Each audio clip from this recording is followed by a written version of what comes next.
Hello, my name is Sue Fletcher-Watson. I'm a Professor of Developmental Psychology at the University of Edinburgh in Scotland, and I'm really delighted to have been invited to the Reframing Autism Conference. I'm going to talk a little bit about what I think of the kind of status quo when it comes to how neurodivergent students experience school, drawing on data from the UK that I hope you'll also find relevant. I'm then going to propose a neurodiversity affirmative model as a new way of thinking about supporting young people in school and address some of the kind of details of that. I'll specify, based on that model, what I think a neurodiversity affirmative school looks like in principle, and then I'll give you two examples from our own work of resources or tools that we can use to actually deliver that sort of vision for a neurodiversity affirmative school. So let's just start with a few facts. The first is this idea that while lots of education systems around the world have an inclusion policy, we're not necessarily very honest about how that fits with the broader goals of the education systems. So while the goal of inclusion is inclusion, the goal of lots of education is really attainment of skills and knowledge and demonstration of those skills through things like exam results. And also the socialization of young people into the kind of norms and expectations of the culture that they are a part of, so that they can become, productive members of society, right?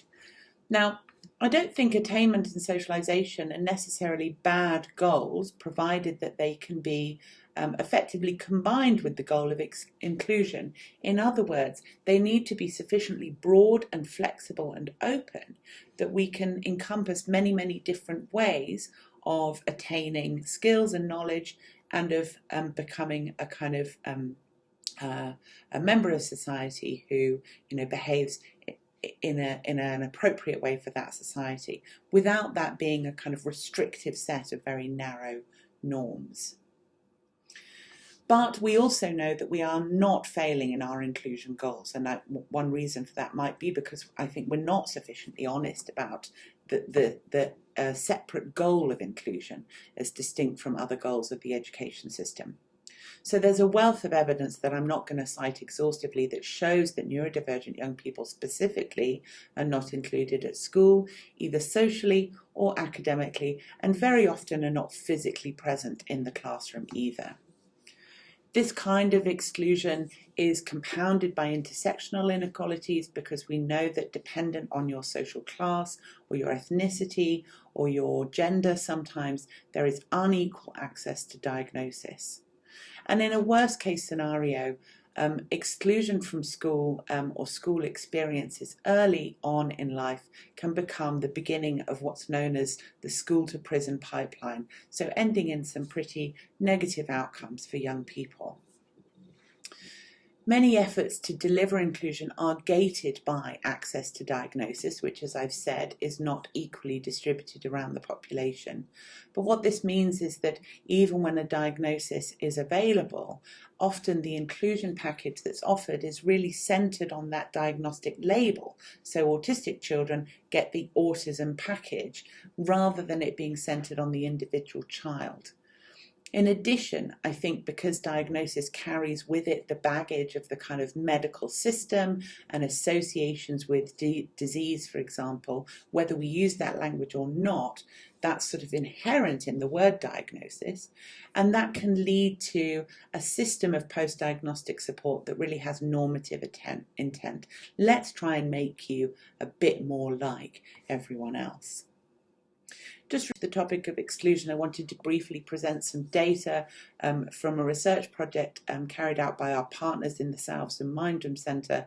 This was an analysis of millennium cohort data, so this is a large cohort of many tens of thousands of young people recruited at birth around the turn of the millennium in the UK. And what you can see here on the left-hand side is that whether the case has a learning difficulty massively increases the chances that they have been excluded from primary school. So this is between the ages of about 10 and 12 in the UK. Those learning difficulties, group 1 is kind of language related difficulties, group 2 includes ADHD and conduct disorder. Group 3 is autism spectrum type disorders, and Group 4 is any other learning difficulty. So you can see that the risk is particularly high for young people in the kind of ADHD and conduct disorder bracket. In fact, that's an 8-fold higher risk of exclusion.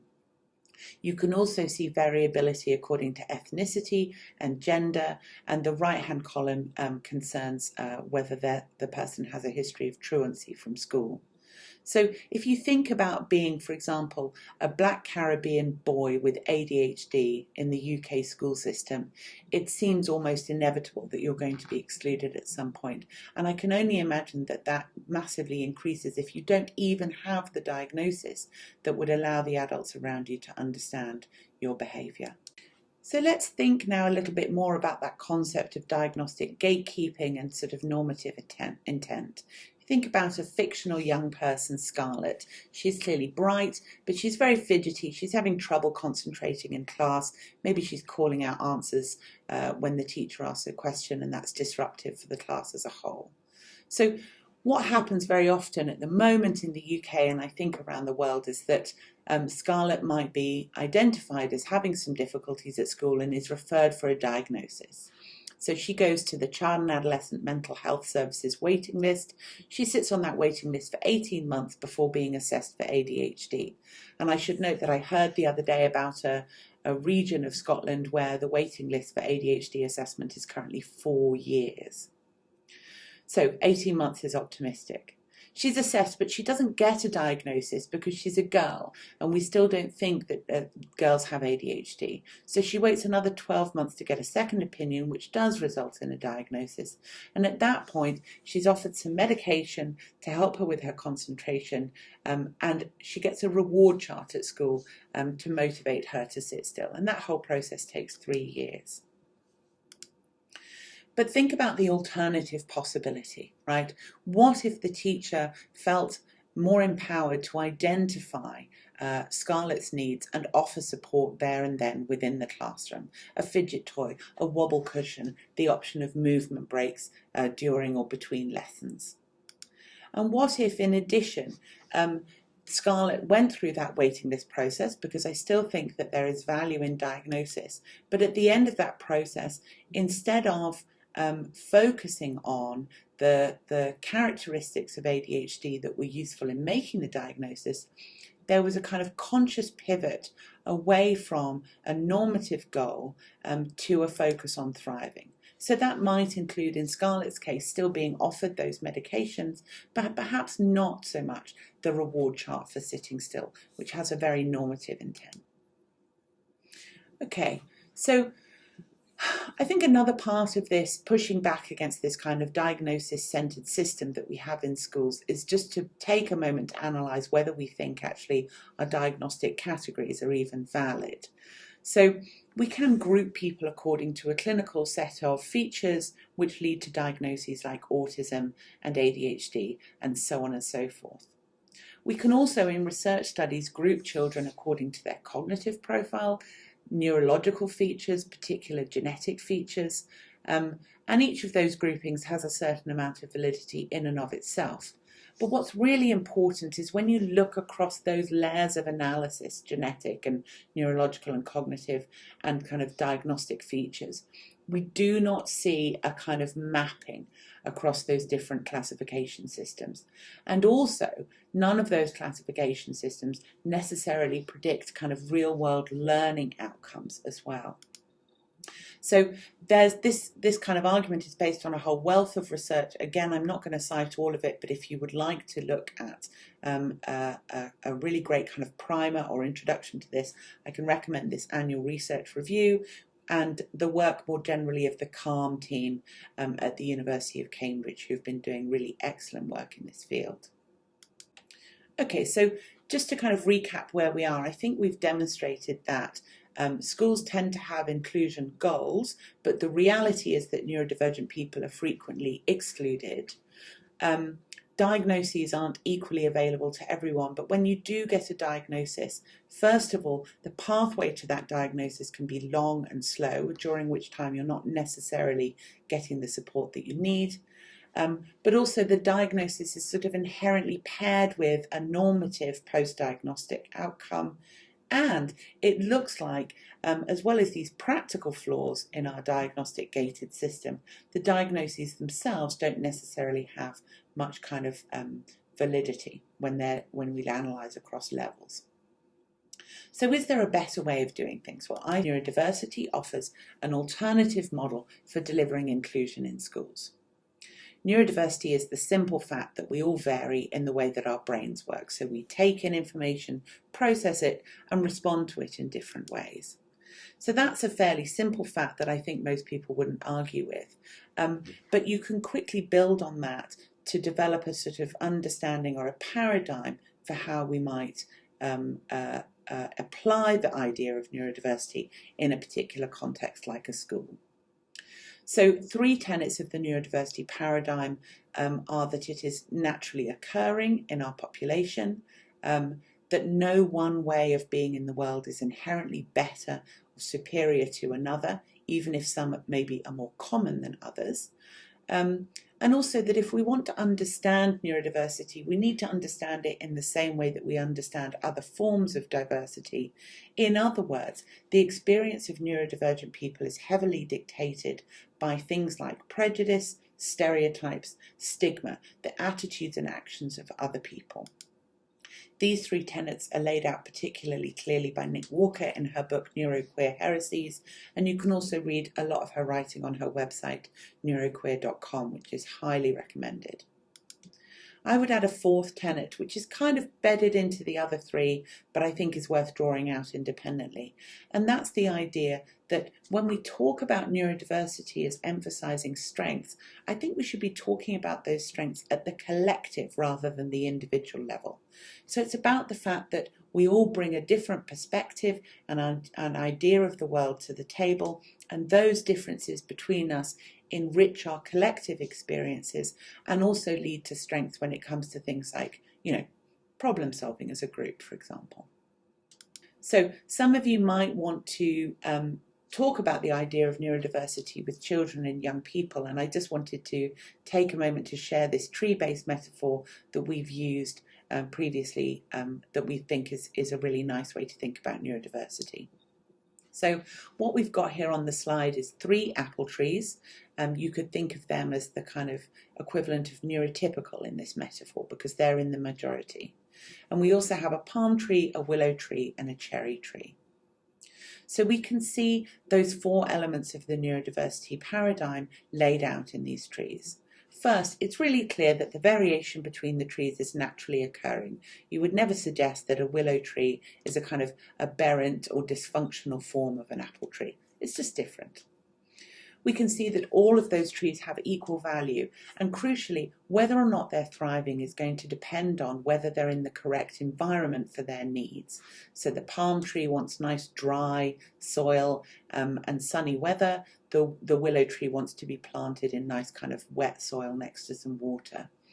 And so, the thriving of the tree depends on its needs being met. And that's a great way to talk about young people, about how it's okay to have your needs met and to need different things to meet your needs than perhaps someone else does in your classroom.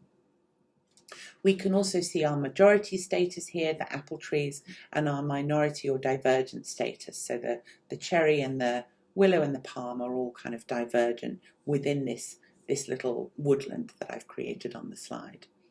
And we can also see individual level differences. So each apple tree is individually unique, but we can see how it's also useful to categorize them as a group of apple trees in order to understand their profile of needs. Finally, we can see the kind of strength that we have in diversity. This group of trees produces a rich and varied biome. You could try and plant only apple trees if you wanted to have an orchard, for example, and that might be great if all you want to do is produce lots of apples and make lots of money. But the reality is actually that biodiversity enriches our world, and so that's what we should be trying to achieve. And that's one of the ways to remind us ourselves about the strength in diversity. Okay, so I also just wanted to briefly address some kind of myths about neurodiversity, and really talk about how we can make sure we're using the idea of neurodiversity in a fully inclusive way. So the first mistake that I think is often made is to think of neurodiversity as a synonym for special educational needs or whatever is the equivalent terminology where you're based. So thinking about our neurodiverse students as being a subset of the whole student body, as opposed to recognising that actually what we have is a neurodiverse school, and that term neurodiversity encompasses every pupil at the school. And this helps us avoid using the language in a very kind of us versus them way. So when we're talking about neurodiversity, we're talking about a flexible learning environment that works for all of the students in the school. So I also wanted to kind of flag this idea of collective strengths. I think, you know, it's sort of step one is to recognise that neurodivergent people have strengths and talents that may be characteristic of their particular diagnostic group, or maybe may not be. But actually we can go beyond that to think about the differences between us as a source of strength and talent. We think we can also start to reflect on our notion of strengths and talents. You know, to what extent when we talk about talents, are we talking about things that lead to good grades and high income in the future? Maybe we need to expand that definition of strengths and talents. And if you really want to go to the top level and have your mind blown, then I think it's worth analysing whether the concept of strengths or talents is relevant at all to the notion of just valuing every human being equally and respecting them equally, regardless of what they are able or not able to do. The third part of making sure that we use neurodiversity in a fully inclusive way, I think, is recognising that needs are rights. These two things are not in conflict with each other. So all too often I think that people here, when you talk about a kind of rights-based framework that's about respecting and affirming neurodiversity, meeting people's needs without judgment, what they hear is, okay, so what you're saying is neurodivergent people are just a little bit different and they don't need any extra support or help.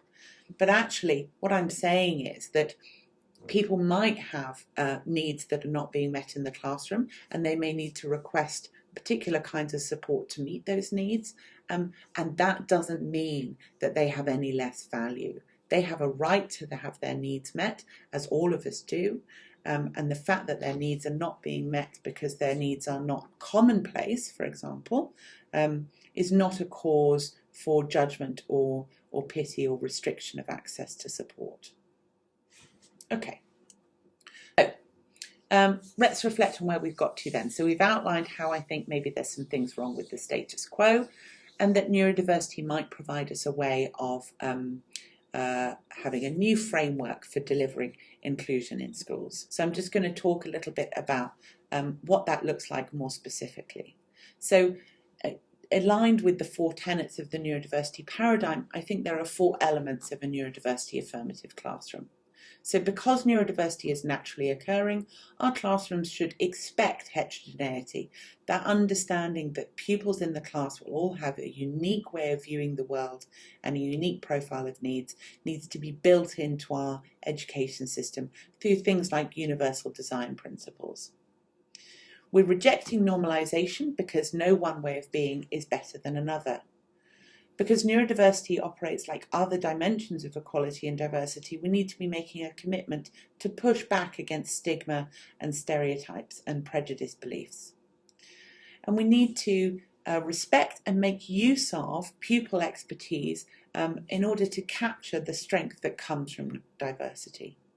So just to dig into that in a slightly more detailed way, expecting heterogeneity is about being vigilant to stereotypes based on gender or ethnic norms, like the idea that girls are not autistic, for example. Remembering that even if someone has a diagnosis, that might not be the only label that could be applied to them. And also remembering that lots of people who might be neurodivergent might not have a clinical label to correspond with that. And that means working hard to deliver universal design and make resources as freely available as we can. Making use of the expertise of our pupils is about creating an environment where neurodivergent people can be out, can be themselves, actively cultivating pupils to have self-knowledge of them as an individual and access to their community, for example, their wider autistic community. Rejecting normalization by separating the features that we use when we define a particular group, such as the characteristics that lead to a diagnosis of autism, from the kind of goals for thriving and flourishing that we might have for an individual. So we're focusing on facilitating thriving rather than correcting someone onto a more typical pathway. And finally, we want to be collectively fighting stigma. So we can do that within our classroom and our school, but also we can use our expertise and our position as community leaders politically as well as in education. Working not just with the people in our classrooms, but with their parents and siblings and broader communities to challenge assumptions about particular groups like autism. Okay, so let's just finish up now then with thinking about some kind of practical tools that we might use to apply a neurodiversity affirmative model in school. And I'm just going to highlight a couple of projects that we've done or are doing here in my group at the university. So the first one is the Neurodiversity Alliance, and this is led by Francesca Fotheringham, and if you're interested in the project you can follow it on Twitter. There's the Twitter handle just there. So we know that there's lots of evidence that autistic people get particular kind of benefits out of spending time with other autistic people, which has led us to be interested in kind of peer support models for supporting people as adults and as teenagers in school. We did an interview study initially which suggested that actually this should be broader than just a peer support model for autistic people, but should instead be for all neurodivergent pupils at the school. And we set these goals based on those interview data, that the group should foster a positive outlook on neurodivergent identity, create a sense of belonging in school, and help develop shared self-advocacy and also academic skills through kind of sharing top tips and so on. We went into a co-design process with neurodivergent educators and also a group of neurodivergent young people in secondary schools, so teenagers. And that was focused on understanding the kind of principles of neurodiversity that we wanted to base the peer support group on, how we could create flexibility in both the format and focus of the group, and what kind of benefits they wanted to see for the community. So that co-design process led to the creation of a new model. It's very much inspired by existing provision for LGBTQ+ youth, which is often about bringing people together so that they can be themselves and have a kind of community of peers within the school, which is probably where they're probably in a minority. And we're now conducting a mixed methods evaluation in 3 schools. So I don't have results to show you yet, but it is underway. So how is this neurodiversity affirmative? Well, it expects heterogeneity by being inclusive of everyone, regardless of their diagnosis, including allies who identify as neurotypical. They're also welcome at the group. It rejects normalization by focusing on sharing knowledge between neurodivergent people and creating a sense of belonging within the school community. It fights stigma by bringing people together and fostering a sense of pride. And also, actually, we're finding that many of our trial groups are using the group to do things like campaign for change in school policy and procedure. And it respects and makes use of pupil expertise, both in the sense that, you know, the model itself was co-designed by young people, but also the groups, as I've said, uplift pupil expertise by having a role for campaigning and leadership within the school. The second example I wanted to tell you about is the LEANS project. That stands for Learning About Neurodiversity at School. This has been led by Alyssa Alcorn, and you can follow her on Twitter and get news about the LEANS project specifically using this hashtag. So this is a focus on addressing the environment that is created by other people's attitudes, knowledge and opinions, which is obviously a big part of whether or not a particular classroom or school feels inclusive. What we're doing with Leans is teaching about the concept of neurodiversity as a whole class in primary school. So this is children aged about 8 to 11. It's very distinctive from support models that are based on identifying and separating neurodivergent young people from their class in order to receive specialist support. Instead, this is about uplifting the knowledge and perspective of the whole class to the benefit of everyone. As with the Neurodiversity Alliance, we had a very open participatory design process that was focused on identifying both the learning objectives for Leans and the specific activities that would be carried out within it. And this led to the creation of a comprehensive resource for primary schools. It was evaluated in 8 classrooms across 4 schools with a particular focus on feasibility and also outcome for young people who had taken part in Leans. And there was a particularly strong focus on checking that there was no evidence of any harm being caused to young people or to teachers by virtue of carrying out the Leans programme. The Leans programme has now been published. It's completely free to download. There's a handbook and a whole range of supportive materials for teachers to print and use. We've also created a parent pack so that parents can recommend Leans for use in their child's school, and we're building a Leans Champions network of expert educators across the UK who can promote and support Leans. Leans is available globally, but if you wanted to do a cultural adaptation for the part of the world that you're in or a language translation, then we'd encourage you to get in touch because we're keen to facilitate that. So how is Leans neurodiversity affirmative? It expects heterogeneity by being accessed by the whole class. There's no filtering or selection process in terms of who gets access to this curriculum. It rejects normalization by teaching about neurodiversity rather than selecting and teaching neurodivergent pupils particular skills that are supposed to make them, fit in better or achieve better. It fights stigma by directly addressing the knowledge, attitudes and actions of people in the classroom. And it makes use of pupil expertise based on its participatory design roots. It also has a whole book of stories that accompany the main resource that showcase respectful practice and uplift kind of authentic pupil stories. So I'll just finish with some take-home messages. I think we're not delivering on the goals of inclusion. Neurodivergent kids are literally excluded from school, and I think practitioners need new ways of working that can maximise well-being and participation. I think the neurodiversity paradigm offers the basis for a new way of working, and I spent some time kind of defining and exploring that, and also specifying what I think a neurodiversity affirmative classroom would look like. In terms of how we create those classrooms, it has to be based on collaborative and co-produced and research-evaluated resources, but also on joining forces to campaign for civic change. I'll finish just with some links and reading that you might find useful. Thanks very much and enjoy the rest of your day.